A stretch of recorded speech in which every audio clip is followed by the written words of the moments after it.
Hello, everybody. This is Paul Herman, the Prince of Motivation and the host of Zaka Presents My Journey.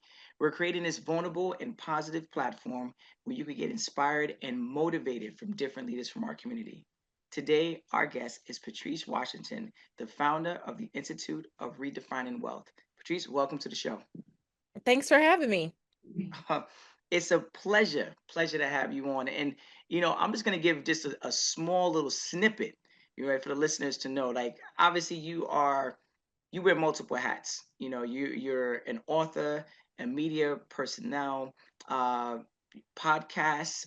You've been named in Success Magazine as one of the top 25 influential leaders in personal development. You wear multiple hats, and we're gonna get into that. But I want to know a little bit more about yourself and where you're from culturally. So culturally, I am Belizean American. Both my parents are from Belize. My dad was actually born in Jamaica, raised in Belize, but my mom is Belizean.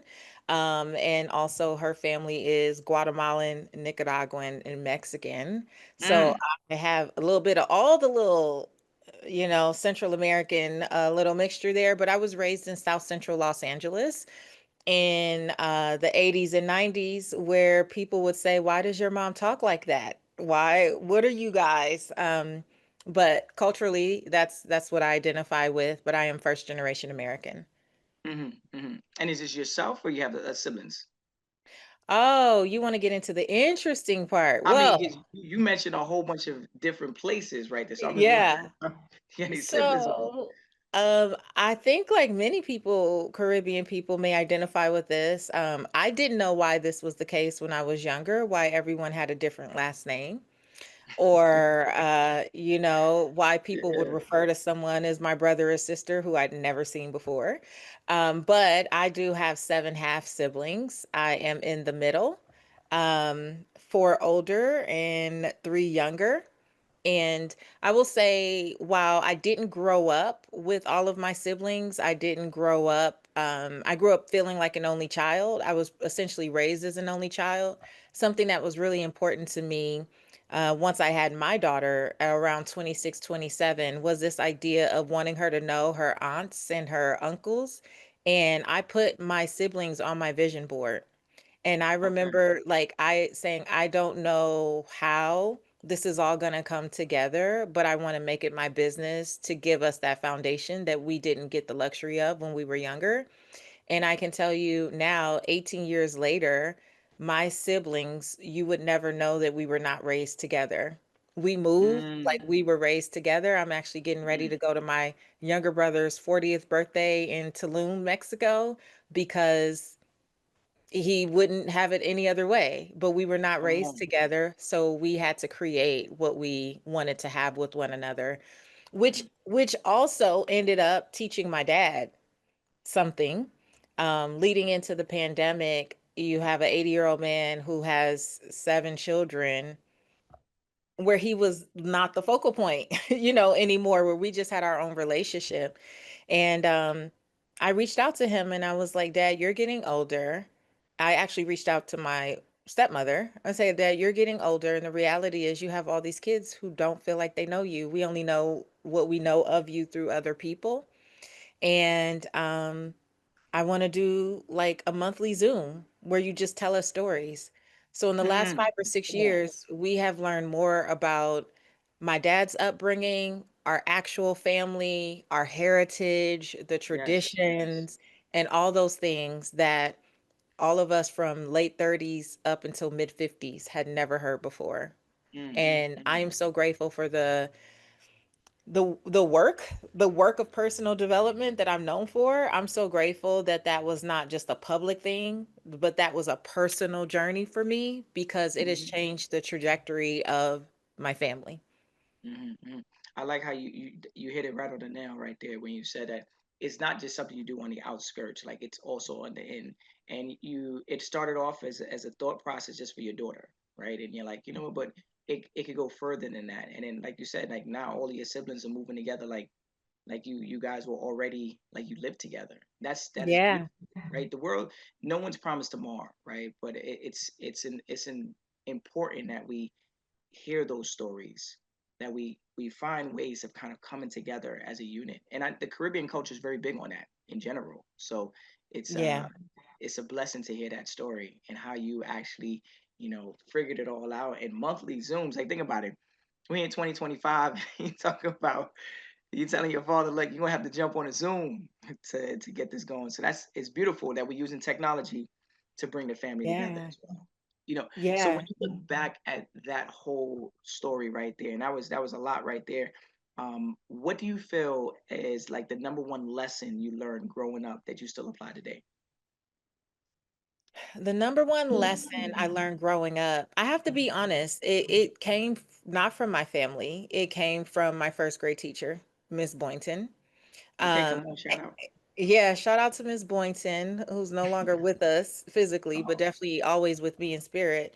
Miss come on, let's go. Boynton was the first person that did not diminish my gift, not knowing at the time that my gift would come through my talking, it would come through my speaking. But at the time, I was just getting talks too much on the report card. I was getting talks too much. And in first grade, I was like a very smart kid, very intelligent, and I wanted to have all the answers. Some of that came from being a little starved for attention at home. Hmm. So being smart is how I became addicted to achievement because it's how I earned love and people to see me. I didn't grow up with my dad in the house. And then I grew up in a home where my Belizean family on my mom's side, they were just coming in and out. People were coming, then they might get deported, and then they come back. And then it was just like this in and out thing. And that was during a time when children are to be seen, not heard. There wasn't a lot of voice. My grandmother didn't like noise, so I had to be very quiet. So all I would do was read and write. But at school, that was my time to shine. I was going to talk and I was going to raise my hand and answer the questions. And Miss Boynton, one day she didn't call on me and I got upset and put my head on the desk like, how dare she not call on me? She knows I know the answer. First grade. And she said, Miss Cunningham, my maiden name, you need to stay after. You need to stay for recess. So I'm like, she didn't call on me and I have to stay in for recess. This is trash. Mm. And I was hot. I remember like just being a little kid being hot. And she said, I know that you know the answers. I know that you are a smart person. I got it. But what good is it for you to be smart and your friends not know? She's like, what good Oh, is it? She said, you have a responsibility when you know something to share with friends, and you better never forget it. You have a responsibility to share with friends. So, what she did was throughout the rest of the school year, she knew I would finish my work early and all those things. Instead of me turning around and distracting and talking to people, she used to allow me to get up and go help people. If somebody was stuck, if they couldn't figure out how to read, how to write, do the basic things, she used to send me to go help people. How did this serve me? Well, coming straight out of university, University of Southern California, I founded a real estate and mortgage brokerage. I was 21 years old when I passed the broker's exam, mm. and I started this company, and it grew to be a seven-figure business by the time I was 25. And that would have been wonderful had I continued on that path. But in 2007, the recession was beginning. And I took a fall down the stairs while I was pregnant, 20 weeks pregnant with my daughter, and it put me in preterm labor. And it Oh, was in whoa. preterm labor. I was in the hospital. I'm watching the news every day. The banks are closing down left and right. I have 16 loan officers and real estate agents on my team. All of their deals are falling apart, and people are threatening and all this stuff. And I'm in the hospital on bed rest, and it was my first time I remember consciously surrendering. That is where I learned the lesson that surrendering is not giving up, but it is letting go of the control you think you have. So instead of trying to control the news and the economy and what was going on and what's going on with my clients and their deals, I had to surrender the idea that that was mine to hold. And what made that even more real is when my doctor came in, Dr. Lee, and she said, Patrice, if you don't stop stressing, you will leave here 2 years in a row with no baby. Because the year before I gave birth to my son, it was July 29, 2006, and he passed after nearly 5 hours in my arms. And so a year later, I find myself in the same hospital, same floor, same doctor. And she's telling me, if you don't stop stressing out, we're monitoring the baby with that belt around your waist. You're going to leave here 2 years in a row with no baby. And there's nothing we'll be able to do. And in that surrender, I asked them to take the TV off the wall because I didn't want to watch the news. I didn't even want to be tempted to turn the news on. I didn't want to be tempted. My husband at the time took my phone. I had an iPod with praise and worship music, a red leather journal, and a Bible. And I was like, I'm going to have to believe that this is how I'm going to get through this time, but nothing else is in my control. So there's no point in me stressing over and over and over again about it. So for the next 5 weeks, I would sing my little praise and worship music off tune to my baby. I would write letters to her in that journal, write about who she would be, what she would be like, and then read my Bible. Well, she was born 10 weeks early, but she was healthy.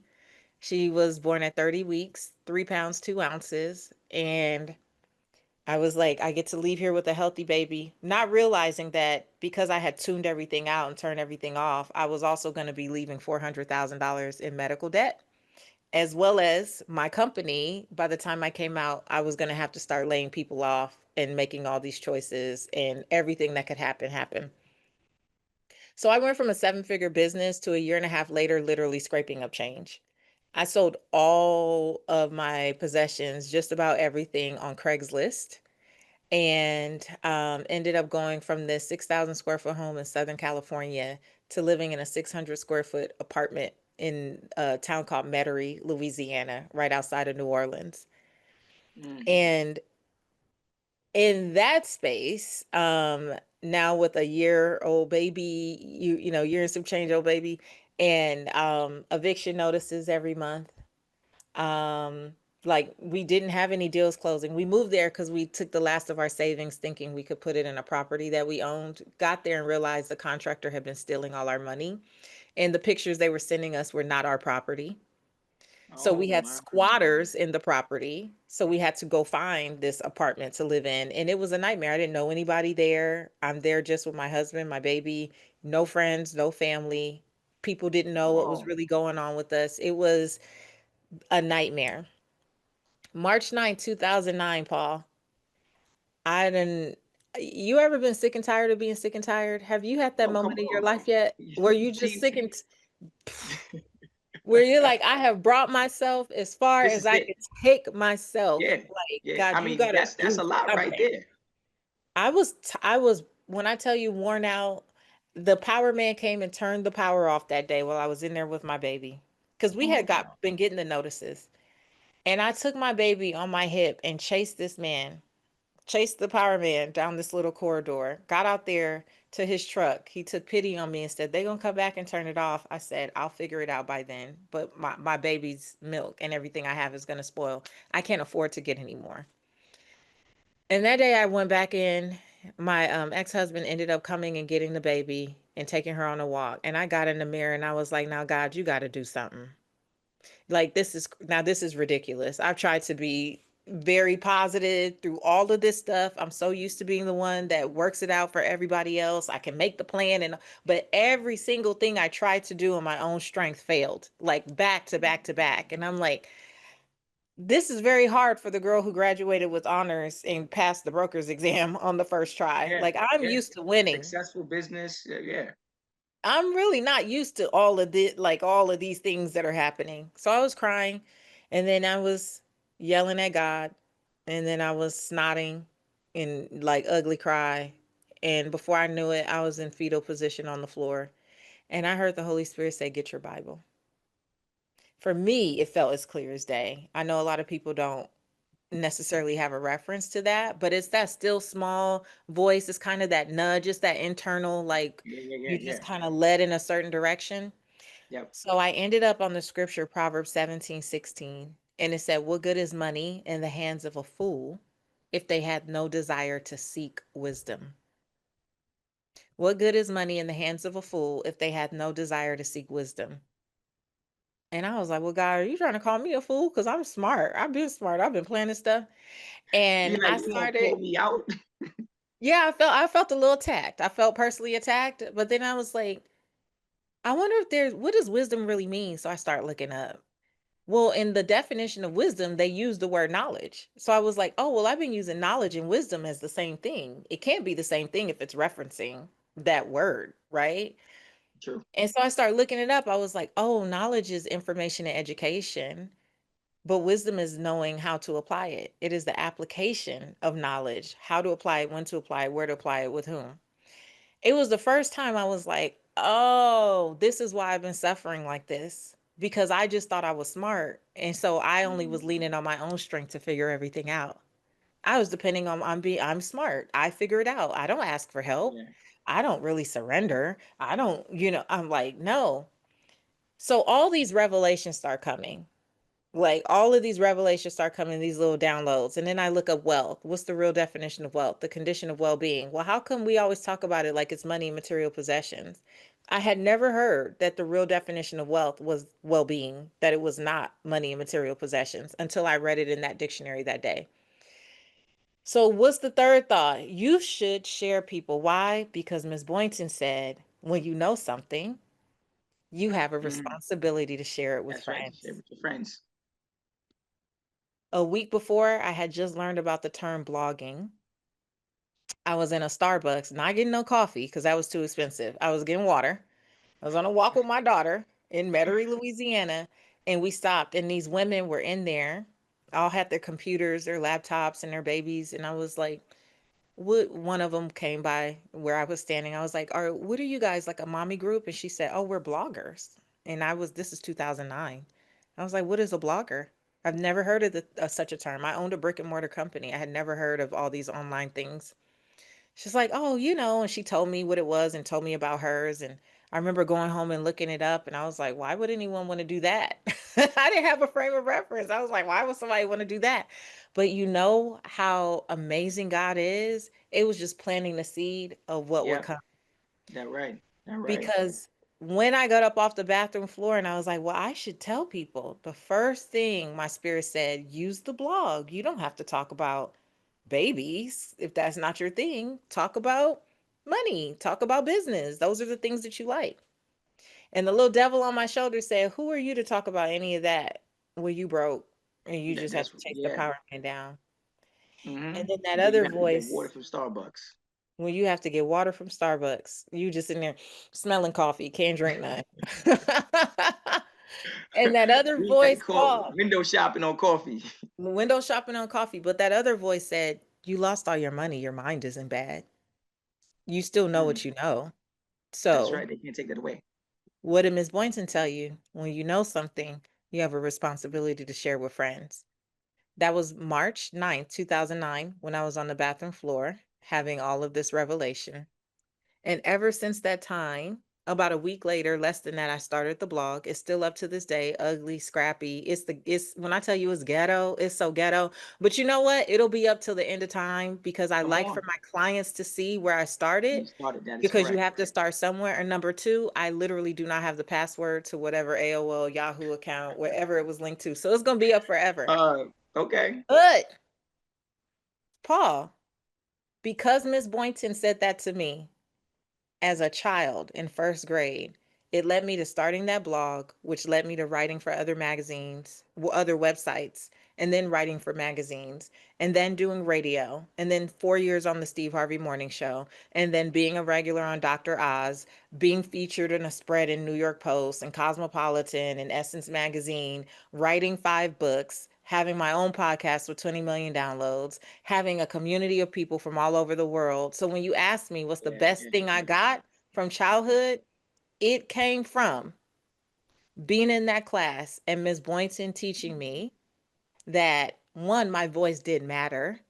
I just Mm, needed to learn how to channel it in the right way. And two, if I always lead with service, I will never not be needed because my heart is always to serve, and the world always needs people who are willing to serve. I don't care what the 100%. modality is, that's not going to go out of style. Yeah. No, no. You hitting it. You hitting some stuff.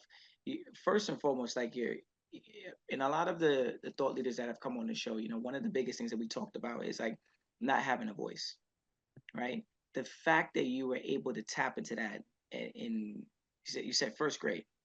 First grade. First grade, like knowing that it was Miss Boynton was like, I want you to know that you have this in you, right? Some of us as adults don't even have that is in ourselves, right? So it's very hard to advocate when we're in a corporate environment, or trying to advocate when we're trying to get loans or whatever the case may be from the bank. Mm-hmm. And sometimes we just don't feel like we're capable of doing those things. So like to know that there was a sign back then that said, hey, look, you have a voice, you need to use it the right way. The fact that sharing, they always used to tell us as kids, sharing is caring, right? Mm-hmm. And that would be like one of the punchlines, right? If there was a rap group, that would have been the rap right there. Sharing is caring. Um, and the fact that that was a part of it, I like how you're talking about leading with service, because you're right. The world is based off of services, right? Left and right. And if you lead with it and then share it, and the fact that you were always inquisitive, the fact that you saw those women randomly in Starbucks and you were like, you with your child, like you just want your water, let me get out of here and keep it moving. But for some reason you stopped and you Well, then asked that question, and closed mouths don't get fed. So but you actually had Paul, to say something. let's take it a step further. The audacity to go into Starbucks knowing that I would desire, what was it back then, a $4 coffee? Now it's a Yeah, $30 coffee. I don't know. come But on. like the 35. desire, but but you know what? I think it speaks to how we're always being nudged. Like life is always speaking to us and we're always being nudged towards the path, right? We hear lean not on your own understanding, right? And like it was illogical for me to go into that Starbucks. It was illogical for that moment to happen because I was really, what I didn't say, I was really supposed to be on the other side of the street, and I felt called to the Starbucks like, well, let me just at least go get some water. But I was not even on that side of the street, the way it's set up and where I was supposed to be walking. Mm, mm, So mm. my like, I know I don't have the money to be in Starbucks. It's a big street that you have to cross. It seems like such an inconvenience with a raggedy stroller. Like there was just so many things that could have made me Obstacles say, to, yeah, they could have been like, nah, I'm good. I could have said, no, I'm good. Let me, but it's that everything on this path has not been up to logic. It has very much been many of the things trusting to just Hmm. go in a certain direction with no real awareness of why. You might think that you're going into something for one reason. It's like you mentioned corporate America. Sometimes the spaces that we are sent into, they are literally just for a season. We're supposed to go in there and get what we're supposed to Yeah, get and get on out. And a lot of don't take us it personal. extend our stay Mm. in these seasons that nobody called us to. Well, I think that God didn't call us to, but we extend our stay in these seasons out of fear, out of Yeah, not listening yeah. to the still small voice, out of external Lack of knowledge, validation, lack of knowledge. lack of knowledge, Hmm. not being able to articulate what we genuinely Yeah. desire, what our dreams really are. And then we get in some place and we sit there longer than we're supposed to. And you were really just supposed to be there to get the lesson and to keep it pushing. Mm. And that could be a Starbucks for you, but that could also be a corporate job. It could be a city. It could be a house. It could be any number of things Yeah. where we have to like listen for the nudges that just guide us along the way and trust that that's what it is. Because I think so many of us have not learned to trust ourselves. And that's especially depending on how we grew up, not feeling safe, trusting what we are hearing or Yeah. feeling. But that's been one of the greatest gifts of my life is like trusting what I'm hearing or what I'm sensing for myself. I was literally having this conversation with someone a little bit earlier, and I said to them, they were, in that moment of despair, I said, if you knew the greatness that was in front of you, would you complain right now? They were like, no, I wouldn't. I would just go forward. And I was like, that's the thing right now. We don't even know how great it's going to be on the other side. But I'm promising you right now, if you continue on this path, you challenge yourself here and there, you're gonna see that you're gonna meet those goals that you're looking for. It's just we never know what it's gonna look like. Yes, of course, it's that going into Starbucks and grabbing a water because it's free, right? You know, or it's that long walk home when you like, I don't have a car, right? It's those moments where you're like, you have a moment to think and you're like, why am I even doing this? Why is this lady over here? Why am I asking this question? But when you think about those moments, look how detail oriented. You could say the date, the Mm. time, the hour. You could even probably even let me know what you were wearing. Those are like some very, very Mhm. crucial times within your whole journey that you will never forget. And I think that's so beautiful because some people like, I did it, I forgot when I some people forgot when they got married. I was like, where's your marriage? I forgot. You know what day? When's our anniversary, honey? You talking about actual date. You said a raggedy stroller. You know exactly what stroller it is. Yeah. I So could see it to this day. Gray that's with the little green, light yeah, green and light blue little plaid situation on it that someone gave us. Can I it is tell you though engraved. how amazing though it is? This is why I journal. One of my biggest I think success secrets is not having spiritual amnesia. I journal so that I do not forget where I was in a certain season and how I got through it and what that looked like. Because once you start to, I think achieve a certain level of success or you have the things, you sometimes you forget that you already done been through struggle and but the big stories, you don't always remember the smaller stories or Yeah, the I smaller understand. like You're good. moments for gratitude. Can I tell you that and I've been journaling since I was about 18, 19 years old, like keeping journals. Um, and I think it's the greatest gift I'll be able to leave to my daughter. She just turned 18. But in 2023, I think it was late 2023, maybe early 2024. That part escapes me right now. But I'm on a show on PBS called Opportunity Knocks, and it's a financial intervention show. And so, what we do is myself and two other financial coaches, Louis Barajas and Jean Chatsky, we go into people's homes and we help like look through their finances and set them back up for success, like break down whatever's not working, give them tools and support in their local community through nonprofits and through the partner credit unions, CDFIs, and then the show is based on just helping people improve their lives financially.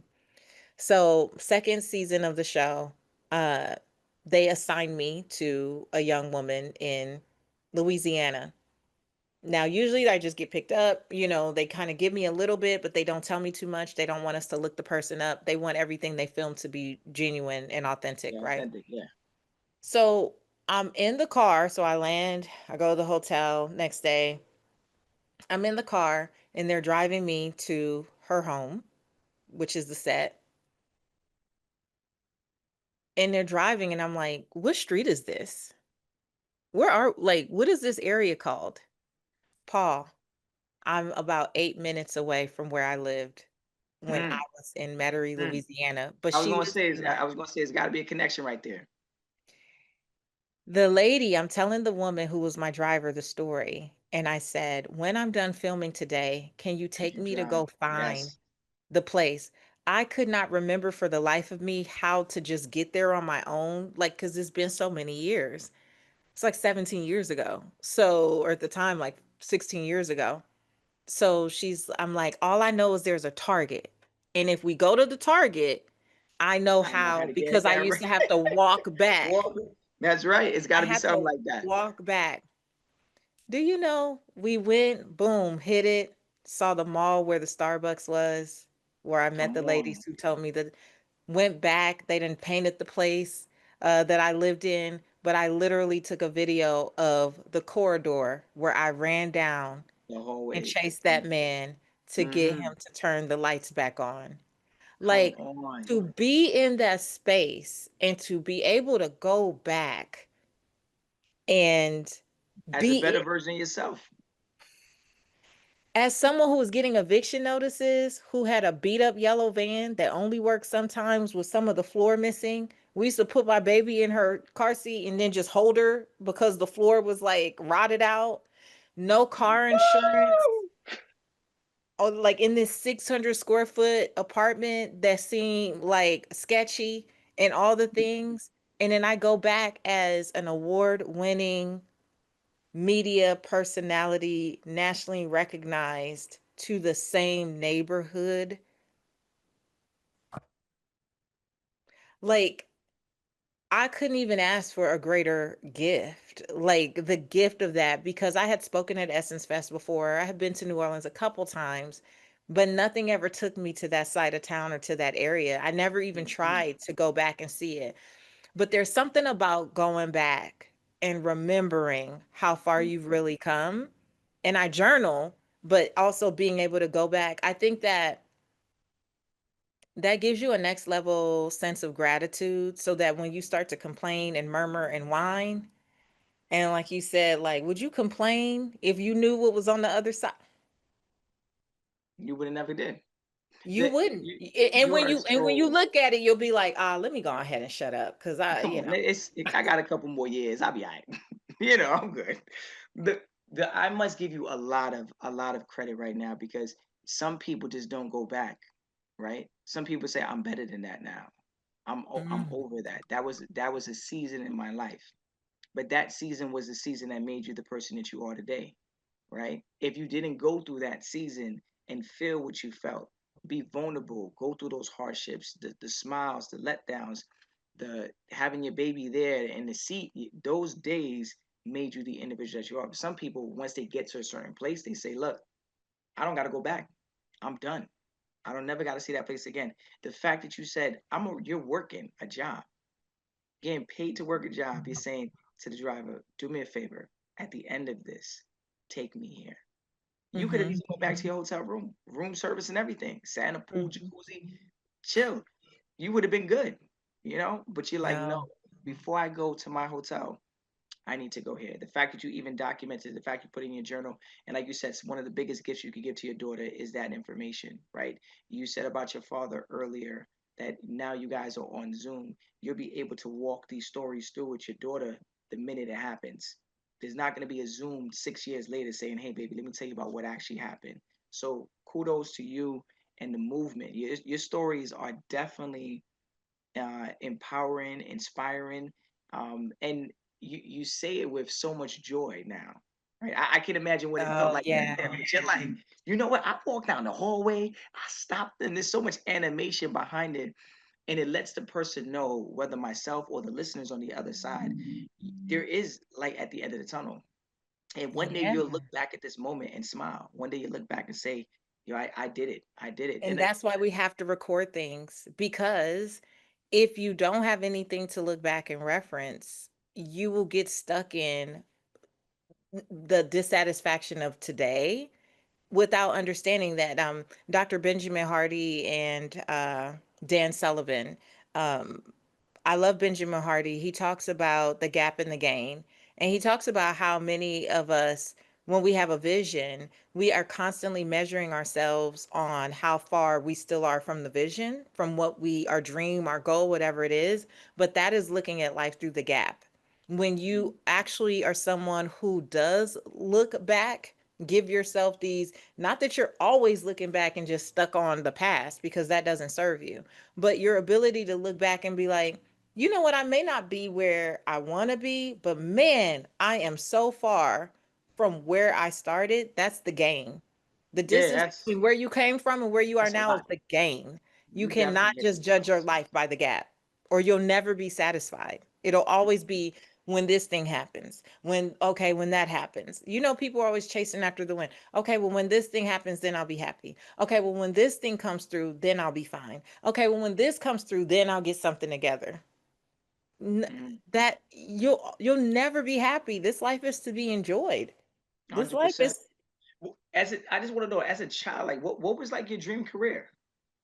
Because uh like all of this going on, I'm sitting here like, hold up. Even not even as a child, but even as an adult as well too. Like where was this taking you? Like I know you were going through a lot of emotions at that time, but what was gonna say this is where I want to be in the end? it's so funny. You're making me realize how many stories I do have. I don't think I always think about Come it in on, this I'm context. ready to tap into them. Third grade. Third I grade. got third grade. Man, you just be going down. Not even like I was 25. No, no, Third no. grade. Can I tell you though, when I was really young, I used to tell my grandmother I don't belong here. I grew up in South Central Los Angeles on Vernon and 6th Avenue. It's in Leimert Park. And high gang Oh, time. heavy. Yeah, that's heavy, heavy I gang. was heavy, gang time, which is why they wouldn't let me go outside because there was always drive-bys and there was a lot of gang violence and shootings and, Yeah. drugs and all the things, which is why I always had to stay inside.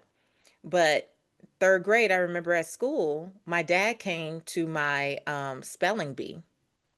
And my mom didn't come because she worked really far away. She worked in the hospitality industry and she didn't come. And it was pretty common that she wouldn't be able to make it to things because she worked about an hour away and she couldn't come to stuff in the middle of the day. But my dad would show up for stuff. And there was a girl who said, does your dad have a job? How come he always come to stuff? And I was like, yeah, I mean, but it dawned on me I had never really heard of him having a job. I didn't understand. Like I had no context because I didn't live with him. Yeah. I just knew when I had something to do, he would show up, or if I needed something, I could call my dad and I would get it. So my dad took me to Red Lobster because I won the third grade spelling bee. And I said to my dad, hey, do you work? Like, do you have a job? You like Tommy And from Martin. yeah, I was just, and it was just the most innocent thing. I'm like 8 years old, right? It was the most innocent thing. I was like, because so and so, I remember they were twins, Tiffany and Tasha. I said, because they said that you don't have a job. Your father was like, "What? Eating lobster?" Like, excuse me, miss. And he said, I'm an entrepreneur. And I said, what is that? And he said, I do what I want to do when I want to do it. And I said, oh, that's what I want to be. And ever since third grade, I was just like, oh, I'm going to be an entrepreneur. I didn't even know what that actually meant. Yeah, what it All I was. Yeah, knew was that he said he gets to do what he wants when he wants to. And my dad that was drove a it. Benz. He drove a Benz and he said, I do what I want when I want to. And I said, that's me. That's that's all I want. And he So, shows up whenever. and he can show up. Yeah, and he can show up So and all I knew provide. is when I get older, I want to be able to show up for my kids. I want to do what I want to do, how I want to do it. I did not have a context of what that means you go to work and do. I didn't understand that for a couple years because then I realized he owned a strip mall and he had all this investment in real estate. But in third grade, once he said, I do what I want, I was like, oh, that sounds great because my mom can't do what she wants. So I want to That's do right. that. She can't even be here. So when I went to USC, I was very clear that I was going to do what I wanted. And it just so happens around that time, in the business school, they introduced the entrepreneurship track. And that's what I did. I emphasized in entrepreneurial studies, which it also makes sense. I got my real estate license at 19 and I became a broker at 21 and started my business during senior year in college. My first clients as a real estate broker were people who worked at USC. Mm, They mm. were they were the people who watched me on campus for 4 years. They literally let me do their loans and help them find their properties, and that is where I started. So I've been an entrepreneur my entire adult life. I've never worked in corporate America. Okay. Where you worked in your own corporate world. My own version. Yeah, Yeah. your own version, your own version. So with all these multiple hats, right? I'm just hearing these stories, and thank you first and Mhm. foremost for this continuously sharing these stories, man, being very honest and vulnerable about those moments. Because a lot of times people will never hear these stories unless they actually get to know you, right? Yeah. All they're gonna do is see the essence. They're gonna see the podcast. They're gonna see all these things, but they're not gonna truly know. So I'm glad that you're able to share it here on this platform. But across all those spaces, how did you like build your confidence, especially as a black woman, in like personal development?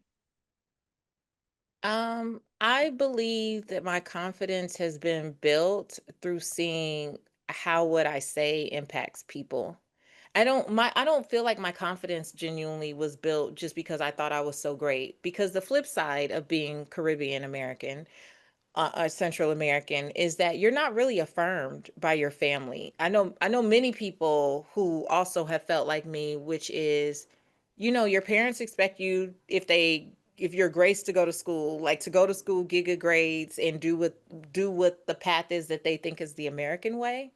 And Yep, yep, yep. so even though I witnessed my father being an entrepreneur, when I was graduating from college and saying, "Oh, I'm just going to run my own business," my dad was like, No. "What the heck is wrong with you? You need to go get Yeah. a job," because he technically came here and got a job before he became an entrepreneur.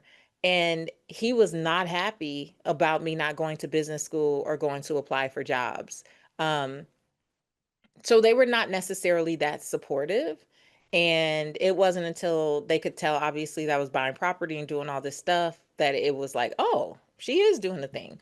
But then when I lost everything and I was starting over, my dad is the one who used to tell my mom, when is she going to get a job? Now these people Mm. not married, but they talk every other day. And so they used to talk about me. As And parents would. yeah, and so my mom would be like, "Well, your dad's very concerned." And I'm like, "What is he so concerned about? Like, I'm following my path." So my confidence in who I became was not from my family, unfortunately. Like it just wasn't. Um, but I could discern that whenever I spoke to people, something shifted. Mm. And for me, it was just like, how do I keep doing that? And so when people would come back and say, because you said this, I went and did that. When you told me this, or when you said this thing to me, it unlocked something in me. So I went in this direction. So my confidence became in the fruit. Like I always say, the proof is in the people. And my confidence in terms of who I could become in personal development was not because of any textbook. It wasn't because I was like checking some lists off. It was because of the testimonies people would come back and say. And I'm like, God, if I could do that for this one person, could I do it for more? Right? And my mindset every day is an audience of one is still an audience. So anytime I Yeah. I open my eyes, when my foot hit the ground, I'm like, how can I be a blessing to at least one person today? If it ends up being 100 people, wonderful. If it's a Shout out to thousand, that. great. If it's a Well, the one million, person can inspire the many. but I'm not even attaching myself to any responsibility for all that. I'm like, God, I understand, especially in this era of social media and all this stuff, that people want you to keep build an audience, build an audience, build an audience. That's beautiful. However, an audience is a crowd of onlookers. I feel called to the people I'm assigned to. Those are the people who come in closer and say, "Hey, how can we do life together?" Like I have people who have been with me now for 10 years, 7 years, 5 years, 3 years, 2 years in some form or fashion. They always make sure that they are connected. Those are my assignments. So I'm not driven by algorithm. I'm not really moved by, how many people follow me today. I'm moved by like the conversations that I have with people in real life and the DMs and the comments and the whatever. And yeah, I mean, my confidence has come from knowing that my voice matters. That's a great And way of putting it. that goes back to Miss Boynton. Shout out to this Miss Teacher. Evelyn Boynton, 42nd Street Elementary School, Lamert Park. Come Come on. on, you. So with this confidence, you build this, you build your own business. Mhm. Uh, right. So talk to us a little bit more about that and the journey and the mission behind it. So my mission since technically getting off the bathroom floor was just like, how do I share with people this whole thing about wealth not just being about the money? And it's interesting, even though I came off the bathroom floor with that in 2009, I didn't fully embrace that until 2017. When I got off the bathroom floor, I used scriptures to share money and business principles from the Bible. And that was what my blog was about. And it's so interesting how subtly it happened. Like I can look back now and see it, but once people started to see what I was talking about, and I was naming myself Money Maven and like all of these things, then people started to request me to talk about very specific things in personal finance. So budgeting, debt elimination, savings, that's how I got in Black Enterprise Upscale, and like doing all the things I was doing. And it wasn't until like 2017, 2016-ish that I realized I had really strayed away from what God had actually told me to do on the bathroom floor. Now I did Mhm. things and I made strides and I built this business and it was flourishing and thriving and all those things. But a few things happened. I call it the boulder effect, where it's like a pebble. First, you get a pebble, it's a little nudge like, hey, you need to switch up. Your season is up here. And you feel it, but you're like, but look at everything we doing. Why would we do that? It's going so well. So then life throws you the rock. And when a rock hits your windshield, right? A pebble could hit it, you hear something, but you don't really do anything, no big deal. But that Yeah. rock hit and you get a little, it's like Yeah. you ever Get seen a that little, right. Little yeah, spiders, little spider cracks. the little spider crack, but you could still see. You keep driving, you could keep going. But that rock was a little, it hurt your heart because now I'm gonna Mm. have to change this window out eventually. That's right. You But gotta go through insurance, a whole bunch of stuff going you're on. gonna have to do some things where it's like, so I ended up getting a rock. I had the nudge when I was on the Dr. Oz show that I needed to do something different because we were at the rehearsal for one of the episodes and it was just kind of lame to me. And I was like, you're not supposed to be here. Like, you didn't go through all this to be on here moving pieces of felt apple and broccoli from one little thing to the next. Like, this is not the truth about wealth to you. And my spirit was like vexed, like this ain't the truth. You don't want to talk about this. So but it was just a pebble, no big deal. Then the rock came. The rock was some company that had a similar trademark who had known I existed for years, but because my brand was starting to get big, they petitioned to have my trademark revoked. And so my attorney was like she started sending correspondence back and forth. And then eventually she was like, listen, this is going to get really costly. And this is a multi-million dollar organization. And they will drown you in legal fees and you'll still have to give up the trademark. Like, so is there anything else you could do? And I remembered bathroom floor, truth about wealth, like all these things. And I was like, ah. Mm-hmm. I mean, I Mm-hmm. guess, but like, oh my gosh, it'll be so much for me to redo the site and do this and do that. And I have at the time, my segment on the Steve Harvey Morning Show was centered around that brand. And it was just so much. And I was like, I don't know if I can, if I want to do all of this. My books had that name. And then the Boulder, I was in the middle of making an offer, like for a program that I wanted to sell online. And I woke up one day and people were sending me messages on Facebook. They're like, oh my gosh, what's wrong with your site? Your site is down. Like, my site is down. So I thought maybe somebody just, hacked it and sent it to an unsavory site and we just have to move it back or something. Yeah, yeah, Well, I yeah. got on the phone with the hosting company on for hours. And the young man is like, you seem like a very lovely lady. I don't know who would want to hack your site this bad, but all of your files are gone. And back then, we didn't have all these external things. You used to house all of your stuff Yeah, on your yeah. site. So all my videos, all my old programs, everything that I was selling was corrupted or gone. What they were able to restore was a shell of a site, but I had nothing. And it was the boulder. And I was like, God has been telling me for almost a year to let this go. And because I was disobedient, I genuinely feel like it got let go for me. But he let me hang in because I had already been thinking of some things. I just was trying to hold on.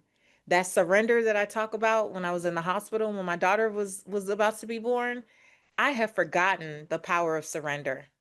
So I was Yeah. trying to hold on because it's almost like I felt like this was the best God could do. Look at all the recognition I'm getting. Look at my life now. Look at everything that I had. You finally got what you somewhat were looking for. What I It's was hard looking to let for. go of that. Yeah. And I got the lesson real quick. Greater is always available to you if you're willing to surrender and be obedient. When I finally had no choice but to surrender and did, and move forward with this next iteration of what my business would be, um, the Redefining Wealth community platform podcast was built in 2017 because of everything that happened with the last brand. And it was the absolute best thing that could have Okay. ever happened to me. Okay. Again, you That didn't know what was happening. it freed me to be myself. I didn't even know that I was a prisoner to purpose. Steve Harvey used to call it a pretty prison. He's like, people just think that fame is fun. Fame is a pretty prison. And once you get known for something, if you don't allow yourself to evolve, people will put you in a box or you'll put yourself in a box and you will stay there past the expiration date. And Mm, that time freed me. Several months later, I left the Steve Harvey show after 4 years. People said you were crazy. You get millions of people listening to your voice. And my spirit said, but they stumbled upon me. They came for Steve. The people who come to this podcast and to this platform, I will be an answered prayer. Do you know out of several hundred reviews on the Redefining Wealth podcast, many of the early reviews said, I was praying for something and then I stumbled upon this. I feel like mm, I have been praying for her. That I had never said that out loud, but that's what people were saying. that's And when nice. they start saying, "Oh, I was praying for something and I found you," I was like, the fruit is in the people. The truth is Yeah, in the people. So this is the yeah, path. So this iteration of my business has been since 2017. And it's evolved, but redefining wealth has been the foundation, and it has been the best thing I could have done. And it was also birthed out of a difficult time. The first iteration was birthed out of a difficult time, and so was yeah, this. yeah, yeah. I love the fact that you are the diamond in the rough. You are the rose that grew from concrete, right? Thank You you. know, where it's like, it's not gonna happen. That's far fetched. But you managed to do that, and you've always kept faith as a center in a lot of that. You know what I'm saying? Like you might have lost track of it occasionally because Hmm. it's hard. When you got the limelight, you got you got everything you're looking for now. You don't got a hole with a car in it. You could actually go into Starbucks and get your whole family some coffee. Right. You have a lot of things going for you at that time. So it's hard to kind of not like regroup, center yourself for a second and be like, all right, what's the mission here? Let me not lose track of the mission and the objective that not that I've given to myself, but he has given to me, Yeah. right? And you got to go back. If you have something worth sharing, share it with your friends, right? So it's like I got to get back on track. So it's sad that those bolder moments do come in, but someone was trying to someone could have avoided this, right? If we would have listened to the nudge, but we didn't Oh, listen to it. yeah. We were That's like, what I ah, would nah, stop. say. Like But I'm that's good. what most of us do. Like, Yeah, that's what most of us do, right? And I always tell my community, I'm like, what would our lives look like if we moved when we hurt the pebble? hundred And percent, that is a 100%. lesson in an exercise in obedience. The blessings of obedience are beautiful in the Bible. You read Deuteronomy, the blessings are, but baby, the disobedience, when I tell you them curses are so long, play if you want to.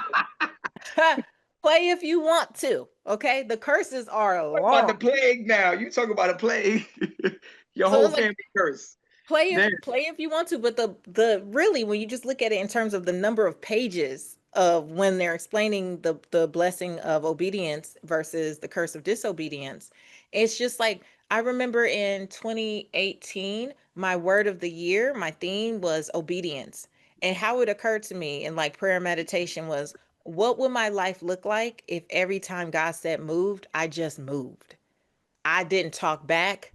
I didn't straddle the fence. I didn't That's hem it. and ha. I didn't go round and round. What You if didn't ask the whenever God, question that because that's your true coach right there.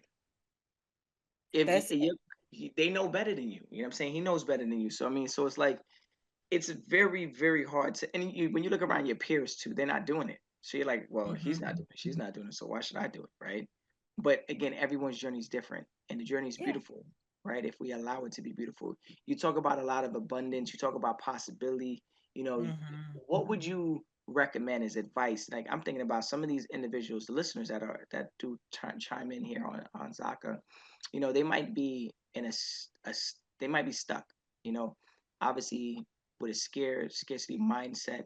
What is some of like an advice you could give to somebody? Because it seems that you get to those places in your life from these stories, but then for some reason something like turns on, the light switch turns on. Like, what advice would you give to someone to have that mindset? Like, there is a lot more possibility after this. Well, as you were framing the question, the first thing that came to mind was you're not stuck. You just don't want to take responsibility for the choice.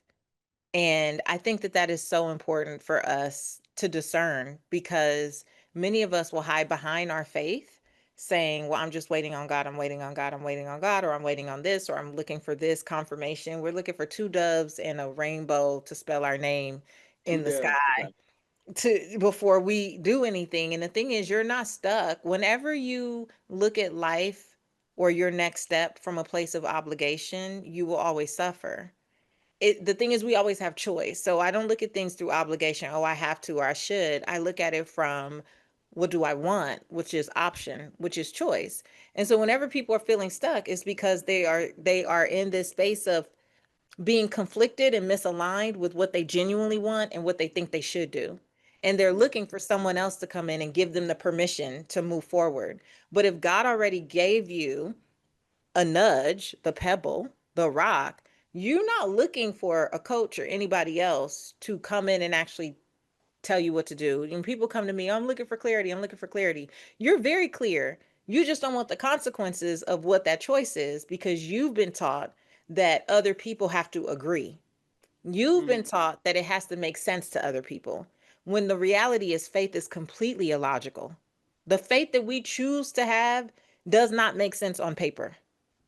yeah. We are making a choice to believe. We are making a choice to move in faith.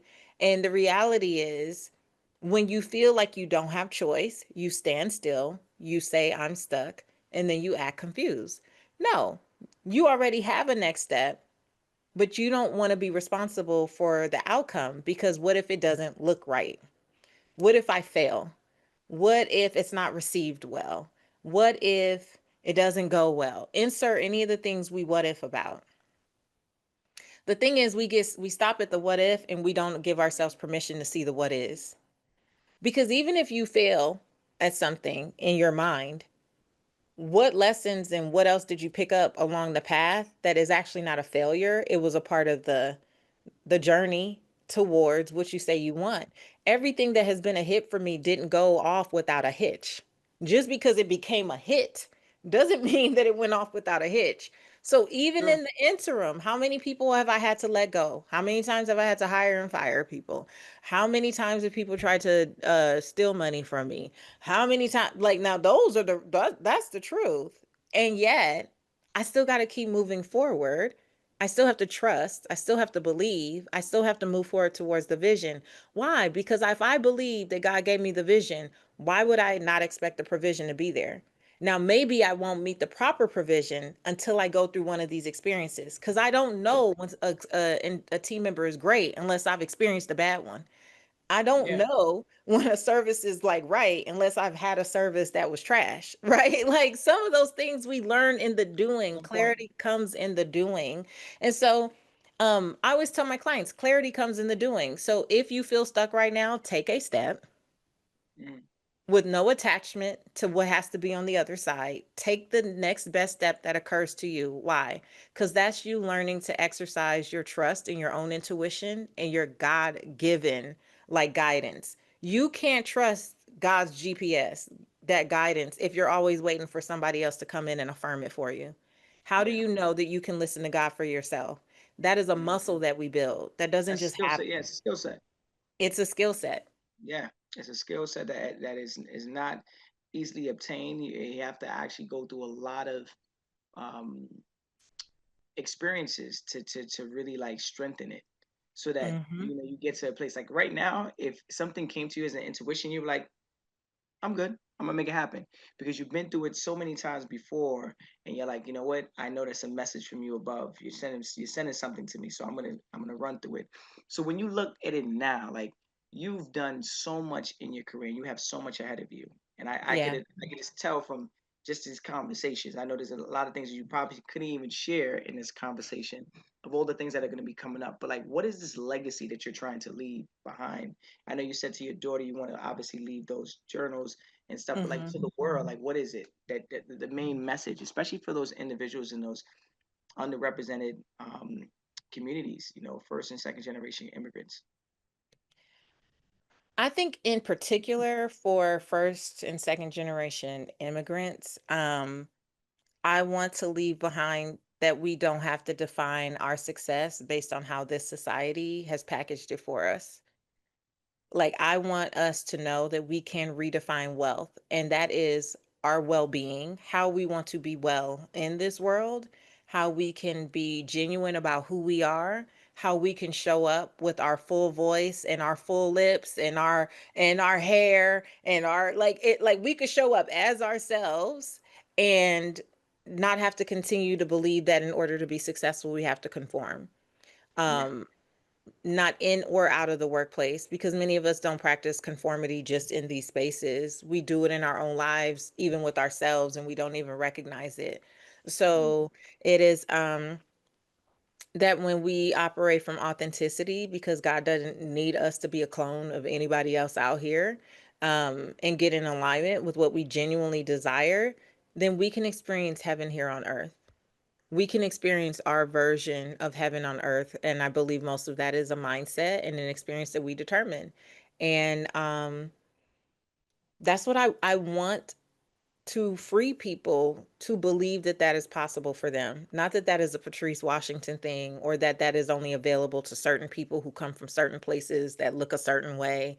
I believe mhm, that that is available to all of us, but we have to choose to believe and operate our lives daily as if that is what we believe. And for many of mhm. us, that takes a lot of undoing, Yep.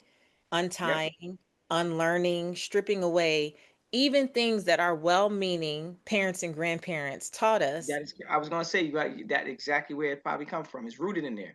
Is rooted in there. It was passed down to us. A lot of what we do is generational. Like Yeah. it was Generational trauma. generational trauma. It was passed down to us. You know, you're formed in your mother's womb. You getting how she feel. You Yeah, getting what she 100%. experienced. You There's a lot that is just being passed down to you naturally, and you have to um Besides your hair and your skin. beside your hair and your skin. There's a lot that is passed down to you naturally, and you have to be conscious of that and be willing to say, is this my story? Or is this my mom's story? It is why in this season of my life, I can receive love, romantic partnership in a completely different way. I came from a mother who was never married, who came from a grandmother who was never married, who came from a great grandmother who was never married, who came from a great great grandmother who was never married. All very strong, independent, I could do bad by myself women. And then here I am with my former husband. It was one thing, but now even in the relationship I'm currently in, and being actively present to the fact that I don't have to struggle and fight with men the way that they did. That was their story. That was their choice. Though, so, and they didn't have the luxury of healing. They didn't have these tools. They didn't have podcasts. They Yeah. didn't have all these books. They didn't have Yeah, social yeah, yeah. media. They couldn't name Yeah. narcissism. They couldn't say that you used to just be like, well, you know, he act crazy. Okay, well, now we know. Now we know exactly what it is. Split personality. We like, Now all right, we hold know. on now. But some of these things have a name and a diagnosis, and we could be like, oh, that's what that is. Well, now I get to make a choice if I want to participate. I don't get to sweep things under the rug and be like, oh, well, you know, he just act funny. No, I don't have to do that. And so, you know, it's a beautiful thing, the era that we're in, because we have so much knowledge. But what did we start the podcast saying? There's a difference between knowledge and wisdom. That is correct. Come on, tap in. And we can't be just information gatherers. We can't just keep collecting knowledge. We have to also practice the implementation, the integration. What good is it to know it if you're not going to own it? And what I want to leave people with is you have a right to own it. You have a right to change your mind. You have a right to question whose story that is.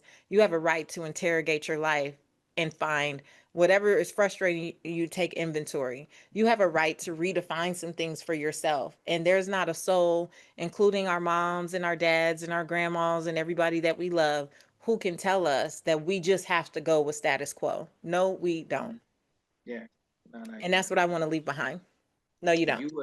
you have locked in. You have locked in today, and I'm so blessed to have had you on the show. The stories that you shared are very deep. It's shaped you into the person that you are, and I can only imagine Man, the many more stories that you have not even shared. I So know. I I'm need gonna another let you know book. in advance. You might have to write a book of all these stories and publish it and let people know the true story behind this You woman might who be right. It might be my sixth book. You might be right. because You might be onto this something. sound like some um Tyler Perry movie coming up right there, bro. The way you was breaking it down.